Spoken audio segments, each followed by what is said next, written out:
অধিকৃত কাশ্মীৰ ভাৰতক ঘূৰাই দিব লাগিব লগতে পাক সমৰ্থিত সন্ত্ৰাসবাদীক সমৰ্পণ কৰিব লাগিব ভাৰতক অন্যথা আলোচনাত নবহে ভাৰত তৃতীয় পক্ষৰ উপস্থিতিও গ্ৰহণ নকৰে ভাৰতে কোনো মধ্যস্থতাকাৰী থাকিব নোৱাৰিব আলোচনাত ভাৰতৰ আক্ৰমণত তেজ দিব নোৱাৰি পাকিস্তানৰ আলোচনাৰ বাবে আহ্বান কাইলৈ অনুষ্ঠিত হোৱাৰ সম্ভাৱনা আছে আলোচনা কিন্তু ভাৰতৰ তৰফৰ পৰা স্পষ্ট কৰি দিয়া হৈছে এইকেইটা চৰ্ত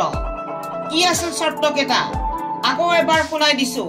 পাক অধিকৃত কাশ্মীৰ ভাৰতক ঘূৰাই দিব লাগিব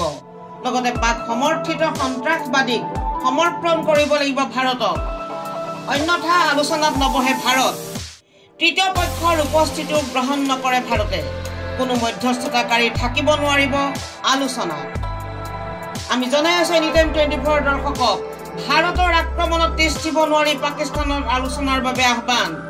কাইলৈ অনুষ্ঠিত হোৱাৰ সম্ভাৱনা আছে আলোচনা কিন্তু ভাৰতৰ তৰফৰ পৰা স্পষ্ট কৰি দিয়া হৈছে এইকেইটা চৰ্ত